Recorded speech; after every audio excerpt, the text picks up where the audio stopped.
And I'm teaching incomprehensibility. So we start out with a paradox here. So Joyce Bunch had the idea to do this, and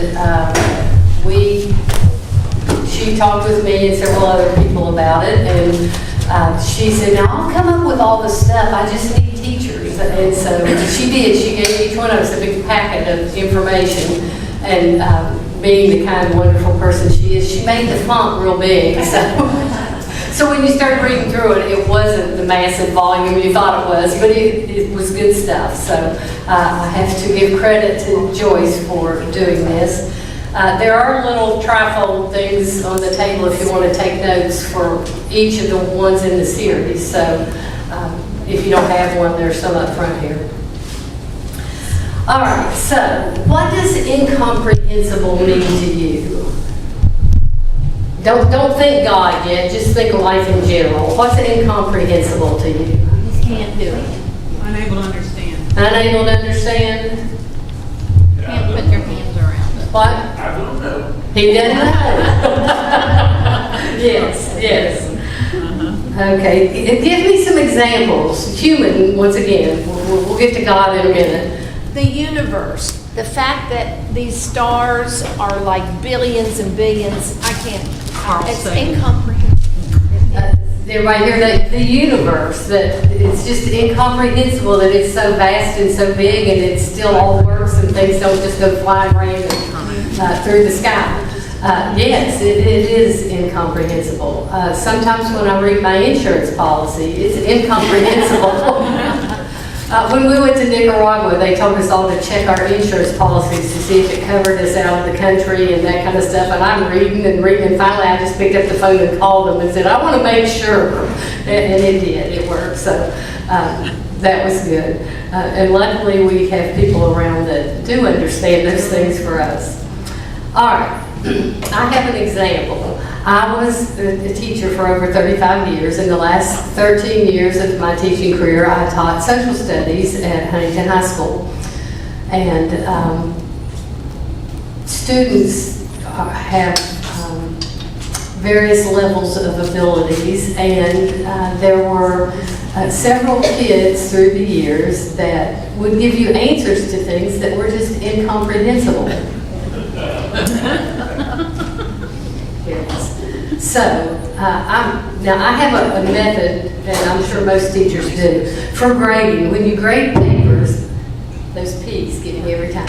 When you grade papers, I rarely ever look at the name at the top of the page. I just start grading. And after you grade 2 or 3, you got that. You don't have to look at the sheet anymore. You kind of have the answers memorized in your mind, and you can just zip down through there real fast. Unless it's an essay or something, that's all a different story. But and I was in one of those modes, just going down through the paper, and I got this answer. If you get it, don't shout it out yet. We want to make everybody think. Oh, that was my answer.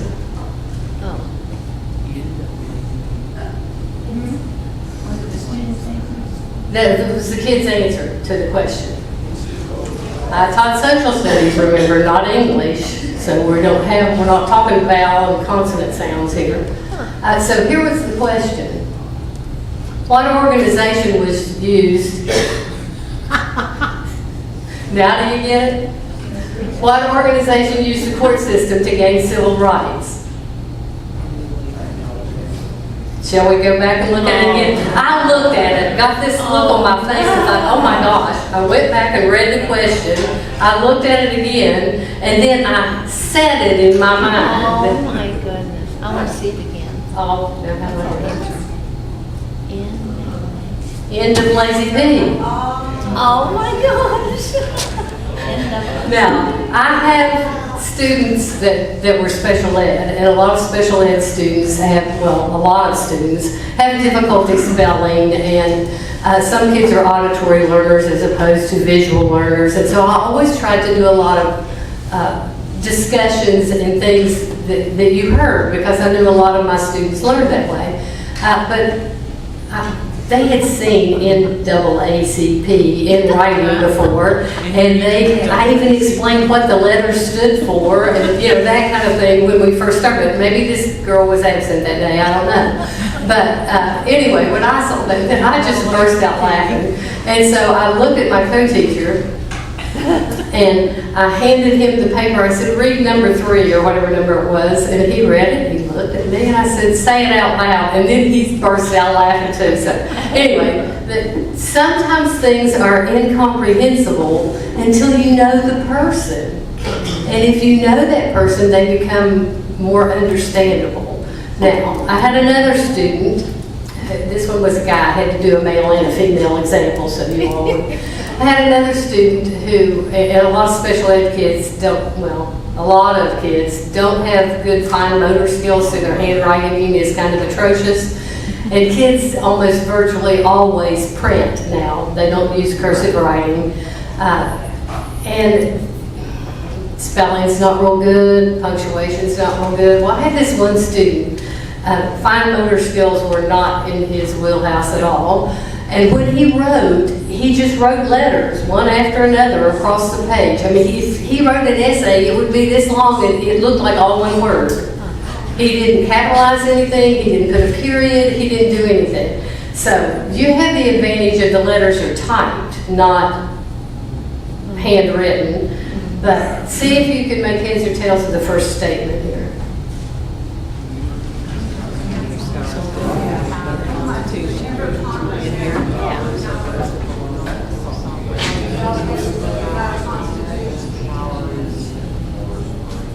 You know how hard that was for me to type? I kept taking out letters and doing things. I thought, that's still too easy to read. His was not nearly this easy to read, but I heard several of you say it. Somebody want to say it loud enough for everybody to hear? Member of Congress has only the power Powers delegated by by the Constitution. the Constitution. Okay, has only those powers. Those powers. But in reality, he probably wouldn't have spelled that well. Now, check out the second one. Inherent powers are those that belong to all sovereign nations. Those powers. Present powers aren't Stated in the Constitution. Okay, I hear my teachers, they're getting these really fast because they've done this for a living.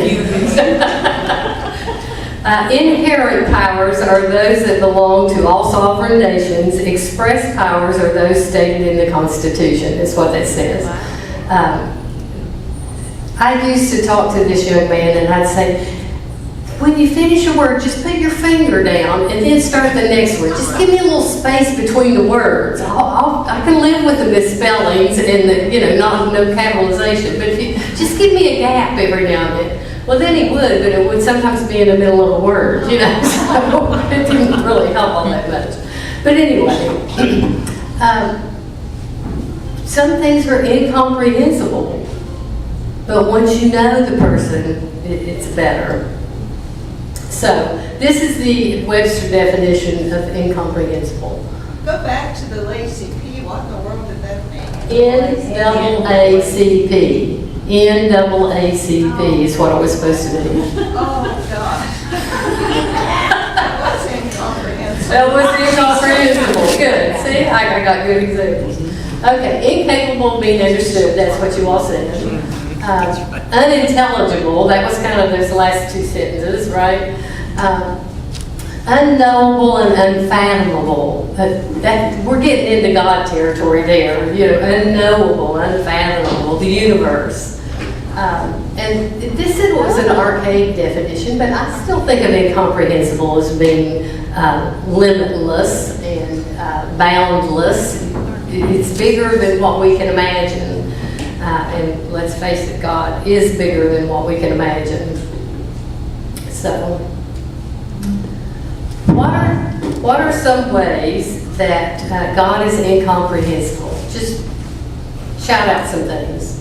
He created that universe. That makes us incomprehensible. Anything else? Created by saying. Yes, he spoke the word and it came to be. Out of nothing.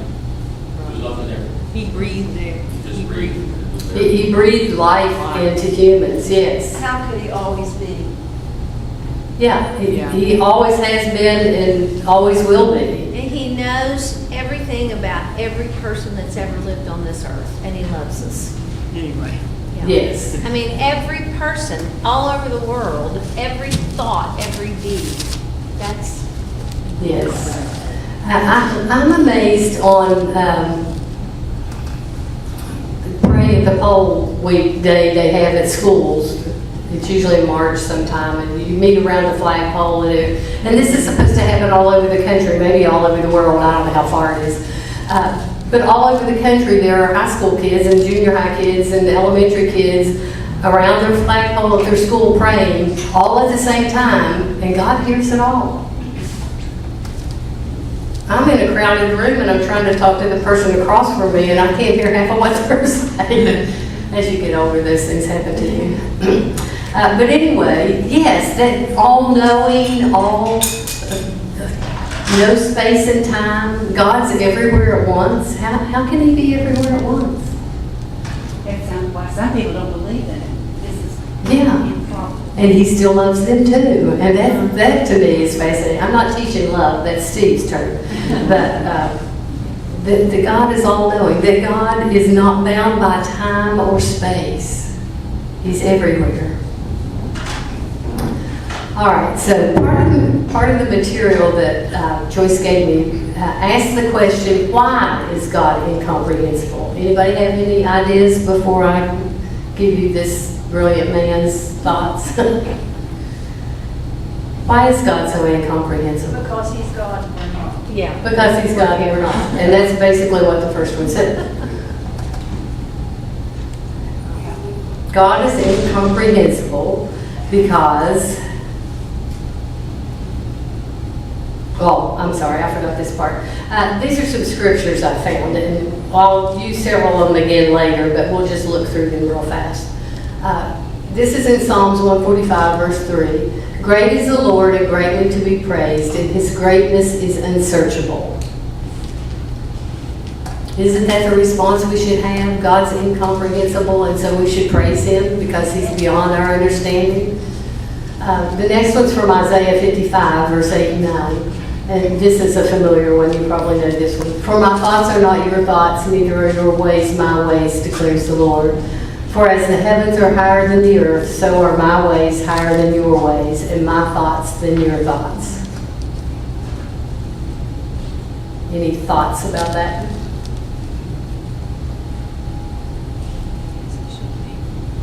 Don't you want your God to be bigger than you are? Nobody wants to worship someone that's equal to them. God is much bigger than us. This is from Romans, chapter 11, 33 and 34. Oh, the depth of the riches and wisdom and knowledge of God. How unsearchable are his judgments and how inscrutable his ways. For who has known the mind of the Lord, or who has been his counselor? Do you find yourself giving God answers to your problems? Do it this way, Lord. Yeah. We're not God's counselor. We need to remember that. We can't. And I'm sure sometimes he kind of laughs at us and our childishness, just like we do our kids or grandkids, you know. You don't get mad at them for it. You just think, poor little baby, you don't understand.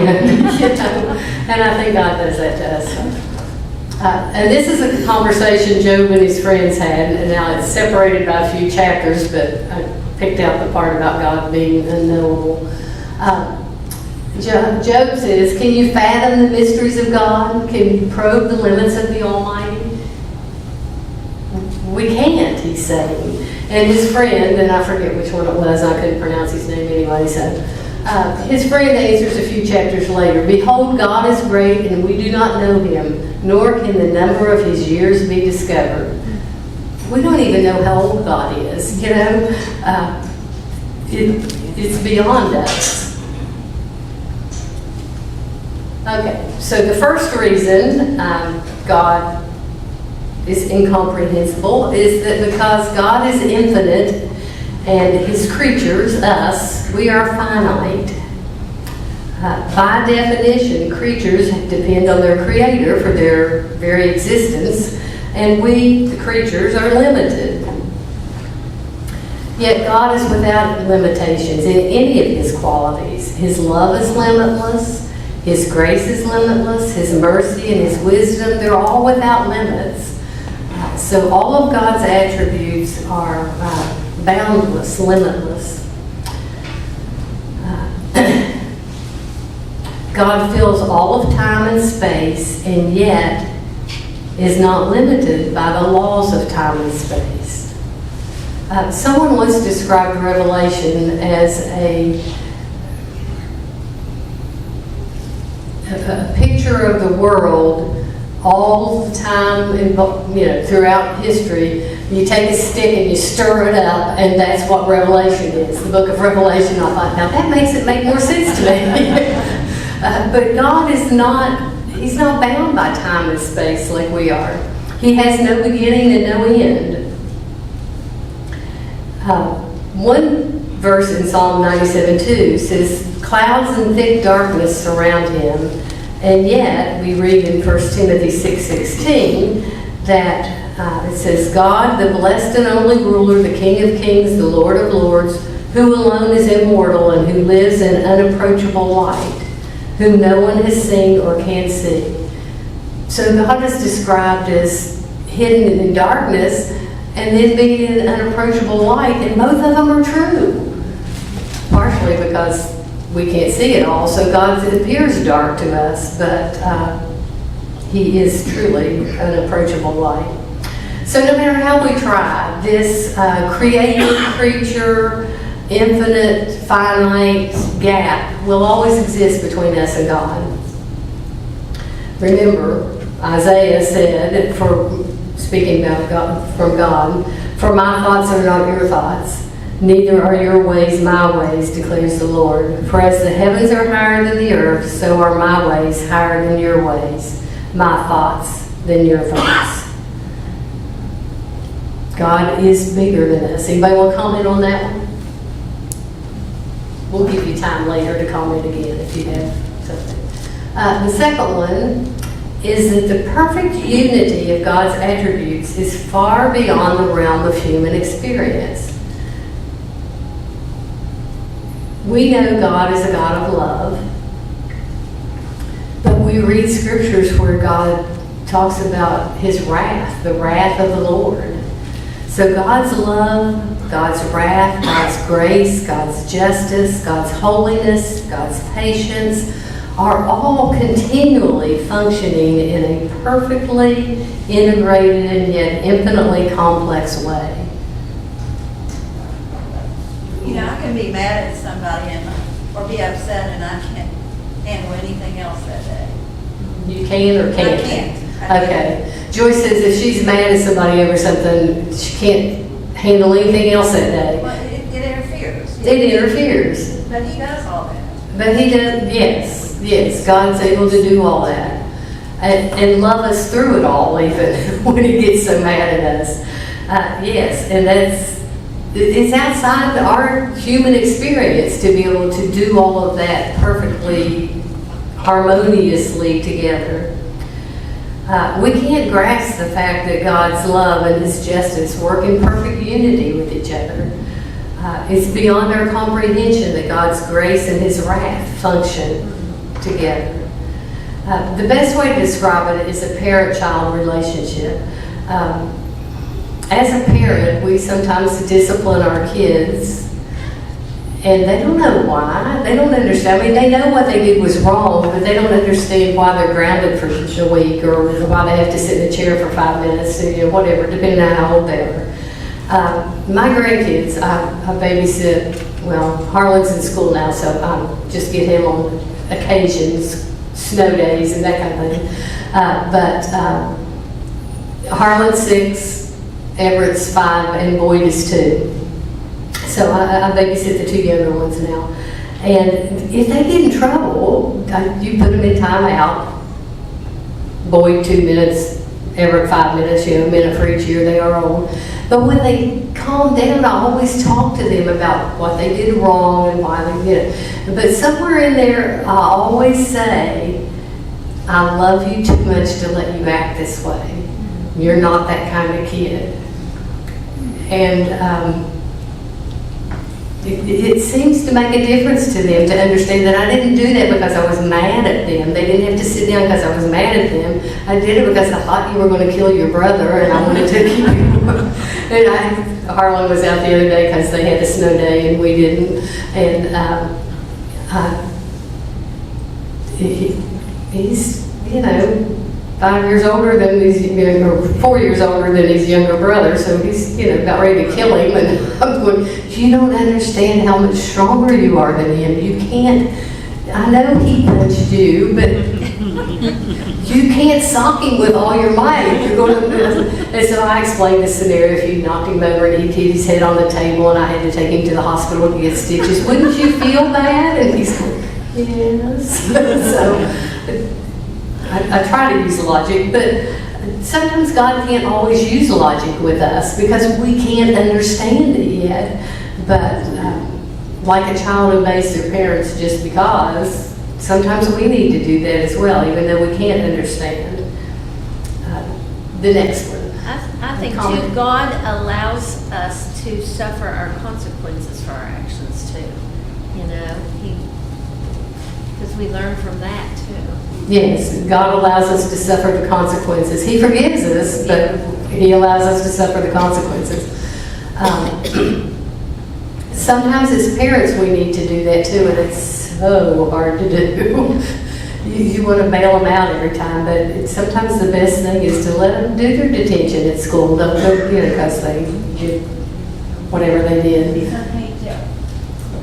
okay to apologize when we were wrong as parents. Sometimes we think, well, then they won't respect us anymore. But no. No, but I think they respect you more if you admit you were wrong. When this and this happened, the way I acted about it, I'm not proud of that. And I want to Yes. say that to you. Yes. God doesn't ever have to say that to us, so He doesn't do that. But yes, I agree with you. And even students at school, if I go crazy over something, I'd talk to them and say, look, sorry. I had a fight with my husband, about had a wreck on my way to school. Sorry, I was a little upset when I came in here. The fact that you put your feet on the chair was not that big a deal. Most mothers, and maybe dads too, have the look. Oh, yes. Yes. And sometimes just for a joke, too, they say, give me the look, Mom. Yeah. Because I went from Beverly Hills to Huntington High, I had some of the same kids again 5 years later when they were much more mature, because I taught juniors and seniors in high school. And it was wonderful to see how they changed through the years. It's like, there is hope for humanity, yes. Middle school kids are just crazy, if you haven't figured that out yet. And I did that for 23 years. But anyway, so, going on. Anybody else have a comment before we go on? Okay. The effects of sin on humans, fallen humans, greatly inhibits our ability to know God. We're not in that perfect communion like Adam and Eve were in the beginning. And the tendency of fallen creatures is to distort, pervert, confuse the truth to fit us. Sometimes, I used to use this example with my kids. Sometimes you don't lie to your parents, you just don't tell the whole truth. Yes, you went to the library, but you didn't mention that you stopped by that party and had a couple beers before you got to the library, And kids will do those kinds of things. They will do, I didn't use the beer example with my kids in school. But anyway, sometimes we will we make the truth fit us, and God knows that. In fact, in Romans 1:18-20, it says, the wrath of God is being revealed from heaven against all the godless and wickedness of people who suppress the truth by their wickedness. It says, since they have known God is plain to them because God has made Himself plain to them. How do we, if we didn't ever go to church, or how do you know God exists? How would you know God exists? How would you know there is a being greater than us if you've never been told? The wonders of the universe, a simple cell, the thing that gives us food, photosynthesis. A little tiny one cell, and it can get sunlight, and it can form wonderful things. Did y'all hear Lily? Photosynthesis. To sum it up. Yes. Just the human body. I mean, what other machine heals itself? You know, it's fascinating. To finish the scripture, for since the creation of the world, God's invisible qualities, his eternal power and divine nature have been clearly seen. You can see it in nature. Being understood from what has been made so that people are without excuse. There's no excuse for not knowing that God exists. And we do pervert the truth because of our wickedness. Even though we know better, we suppress the truth and go our own way. We know God sees all, knows all, even knows our thoughts, and still we try to hide things from him. Are we crazy? What's wrong with us? I mean, you know, that's just, if you think about it, all those games we play, we're playing with ourselves. I mean, God's not being fooled by it. We can't hide things from God. Any comments on that one? Okay, the last one. In his sovereign wisdom, God has chosen not to reveal some things to us.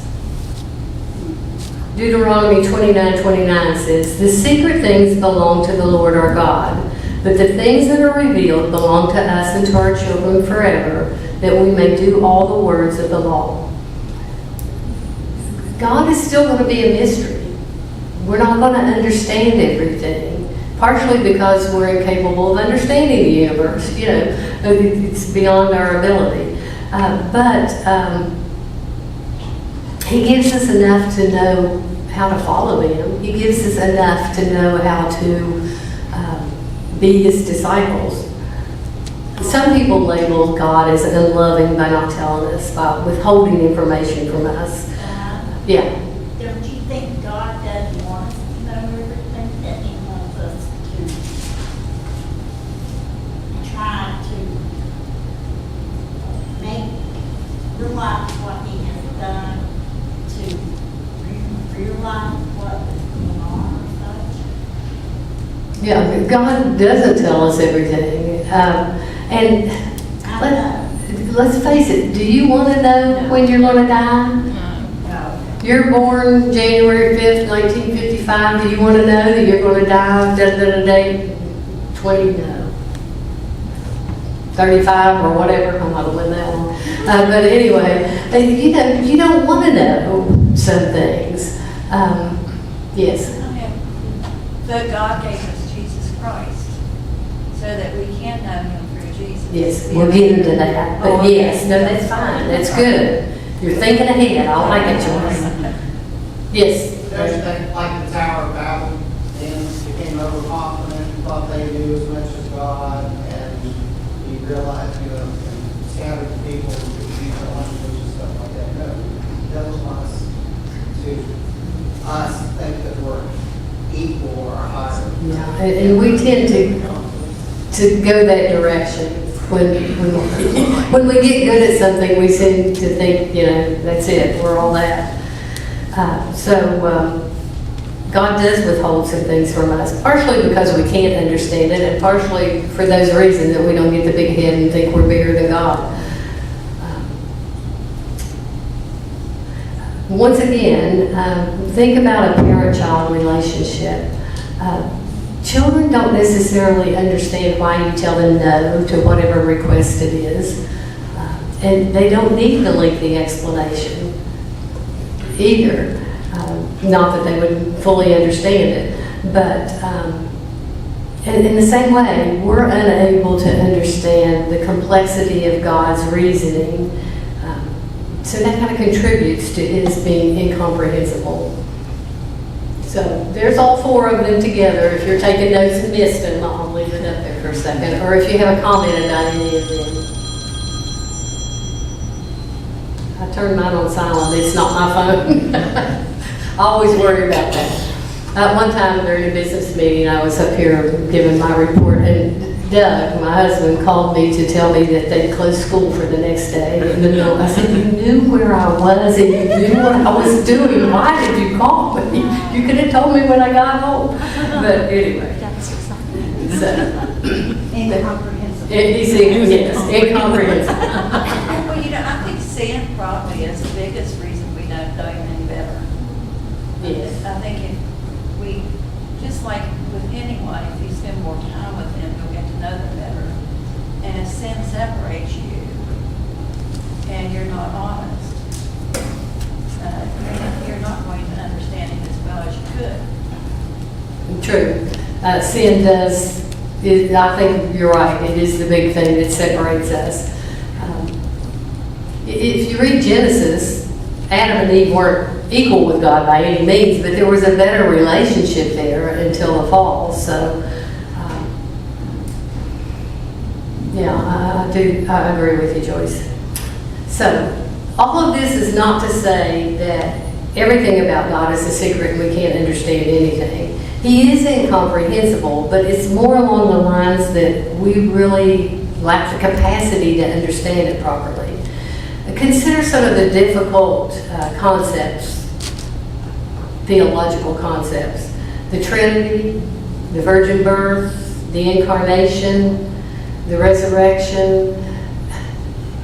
Those things, especially at Christmas time, I have trouble wrapping my mind around the fact that Jesus came as a baby. He was God, that he gave up all of glory to come down here and lay in a dirty manger with straw and, and let's face it, in his adult life, Jesus was basically homeless. He told people, I don't have any place to lay my head. When they wanted to have the Last Supper, they had to borrow a room from someone to do it in. So he gave up everything. Why didn't he come as a king or this mighty warrior but he came that way so we could know him better because he was human.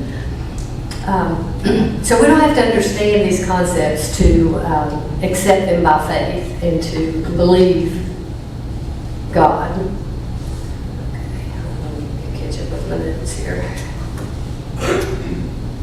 So, can God be incomprehensible?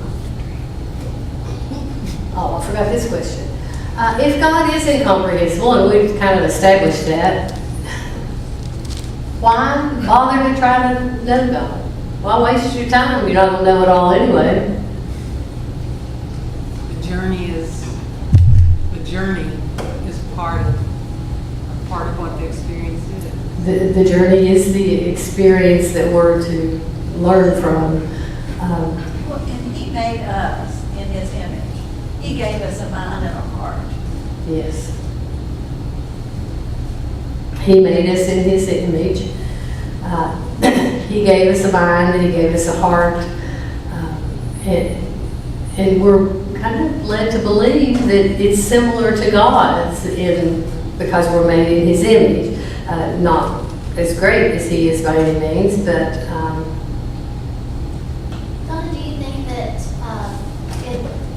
tagging on with Joyce in his image, the old Imago Dei, do you think that that in that we have a natural bent to crave relationship with God, Yes. to desire that Yes. relationship, but then also in relationship with each other image bearers, Mhm. and in that pursuing of knowing God, either through other image bearers or scripture or all these other methods, that shapes our experience of this life. So it's life-giving to try to know God. It's, Yes. I know it's a lot of things, but it's life-giving. That's in the PowerPoint later. Not as eloquently put as she put it, but yes. We are made in God's image, and so therefore there's a hole in our heart if we don't let God in. There's a space for him. There's a place for him to be involved in our lives. And if we don't allow that to happen, then we're missing something. We're not complete. Don't you think we struggle to know God in order to understand what direction we should take, or how we can handle a problem, Yes. or solve a problem? You know, in order to do that, you have to be searching for an answer, and so I struggle to know what is your will. Yes, we struggle, did everybody hear that? We struggle to know God's will to solve a problem or to decide which direction to go or whatever, yeah. It is important that we get to know God. We should start our prayers with that thankfulness, recognizing compliment. Yes, start our prayers with compliments and thanksgiving for God being who He is. Yes. And don't ask until you confess what you're not doing right in your life, and you know you're not. And then you can ask. And so many times we're blind to our own faults. Can't you look at people and say, if only they were this much better this way, they'd be way more usable by God. And then every time I think something like that, I think, okay, you got the plank in your eye, and then I'm looking at other people's specks. So, yeah, I think we all have that there's something, to search me and know my heart, O Lord. I mean, that's a common prayer that we should pray daily, so that we know where we're lacking and where we can find Him. God can be incomprehensible and yet knowable at the same time. We can have a true and personal relationship with God. We can know Him, but that doesn't mean we're going to understand everything exhaustively. The Bible is clear. Over and over it says that God is bigger than us and therefore incomprehensible. But doesn't mean we don't try. We'll never fully understand His whole being. We've already looked at some, I can't remember if I put the scriptures up there. Once again, Psalm 145:3, great is the Lord and greatly to be praised. His greatness is unsearchable. Our response should be praise. Job 26:14 says, behold, these are the outskirts of His ways, and how small a whisper do we hear of Him.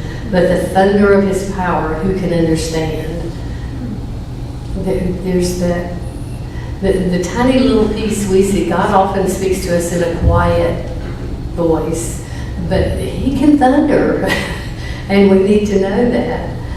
And this shouldn't lead us to despair or apathy that God doesn't tell us everything. God can be known if we humbly seek Him and approach Him with wonder and awe. He can be truly known personally and sufficiently. He gives us what we need to know. He is a personal God, and we can know Him personally, but we have to approach Him humbly. Sometimes we make people gods and follow in politics particularly. Yes, well, in some churches will do that. The minister is the be-all, the end-all, tells them what to think, what to believe, how to act, what clothes to wear, whatever, That's one thing I love about Fifth Avenue is we teach people to think here, or at least that's what I've always felt. But like Joey said, being made in God's image gives us a fighting chance to know God, to know more about Him, and to have that relationship with Him, even if it is in a limited way. God helps us by revealing Himself to us through Scripture and through His creation and through other ways, whether it's a sermon you hear or a song you hear. Many of us are very attuned to music, and a song can turn your day around anyway, if not your life. There are lots of ways that God can reach out to us, and He has in Jesus, stooped down to our level and made accommodations for our weaknesses so that we can understand Him more. Once again, they use the analogy of a parent and a child, but this time an infant child. An infant doesn't understand all those words that the parent is saying to them. An infant doesn't understand the true meaning of it all, but they know enough through words and sounds and tone of voice and body language. That baby knows you love it. And nobody demeans or questions the child for not understanding yet. You know, nobody expects an infant to understand those types of things. Stories. Jesus told stories. Yes. And even His disciples, I think this in my notes somewhere later, but even His disciples, He's ready to leave. John chapter 14, He's having that last big discourse with the disciples, and He tells them, you know, I'm leaving, I'm going to the Father, and you can't come with me. And one of them says, show me the Father. And He says, you know He's rolling his eyes going, you've seen me, you've seen the Father. You know, where have you been these last 3 years? So just because we are the infant and don't understand things completely doesn't mean that we can't understand some.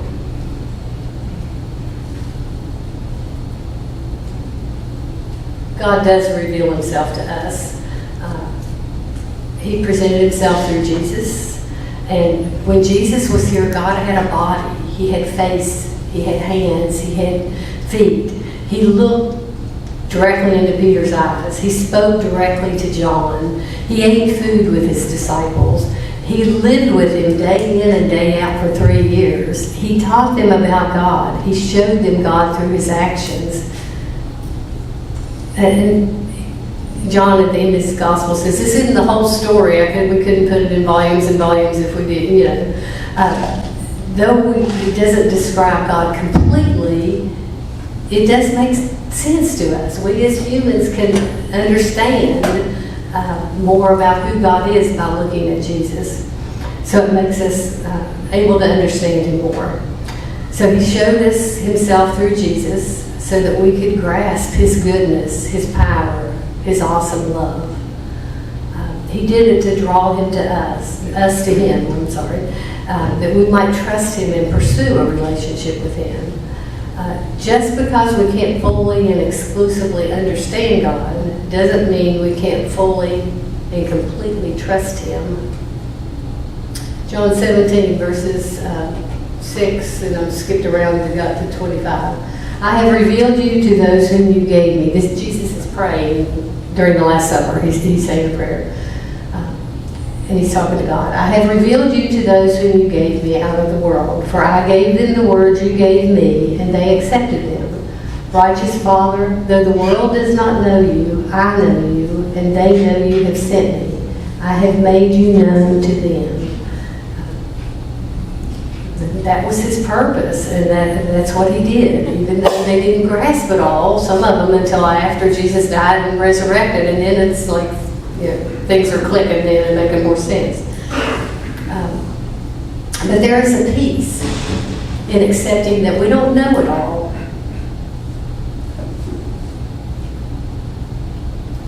We learn to trust in God, who understands everything, who knows everything, who sees everything. Isaiah 26:4 says, trust in the Lord forever, for the Lord Himself is the rock eternal. He is the rock, the foundation of our faith, and He can be trusted. Proverbs 3:5-6, trust in the Lord with all your heart, and do not lean on your own understanding. In all your ways acknowledge Him, and He will make your paths straight. Notice it doesn't say He'll make your paths easy, but He'll show you the way. So by accepting and resting in His incomprehensibility, we can experience a level of peace that most people can't. Things seem to fall apart, and then you have that knowledge that God is your rock, God is there, God is the peace that He gives you the peace that you need. Psalms 119, 165 says, "Great peace have those who love your law, and nothing can make them stumble." Philippians 4:7, I'm sure this is a favorite of a lot of you. "And the peace of God, which transcends all understanding, will guard your hearts and your minds in Christ Jesus." Have you ever been through a traumatic experience and then for some unknown reason you just feel this sense of peace come on you? Your problem isn't solved. The person that died didn't come back to life, or whatever the problem is, but you feel God's peace. And that is a gift of God. And John 14:27, Jesus says, "Peace I leave with you, my peace I give to you. Not as the world gives, do I give to you. But let not your heart be troubled, nor let it be fearful."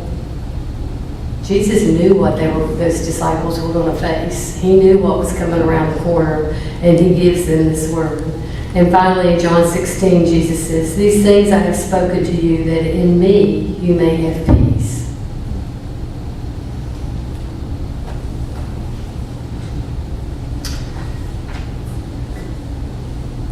Because God can never be fully known, those who seek to know Him must approach humbly, realizing that there will always be more to learn. We can never totally understand everything about God. And I find that, I don't know, refreshing is not the word, I don't know what I want, but I find it appealing that my God is so big I can't ever totally understand everything about Him.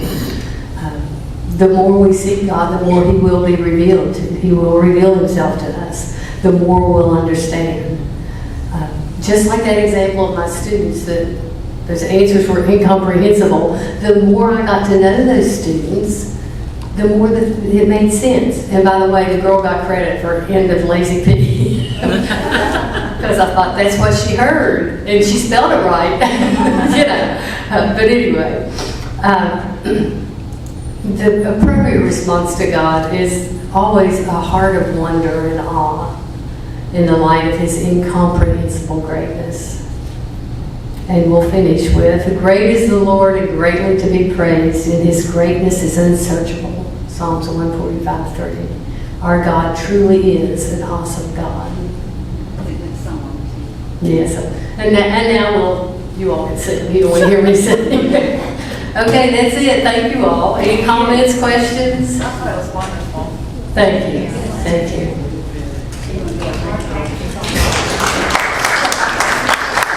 Thank you. I learned a lot, I'll tell you that.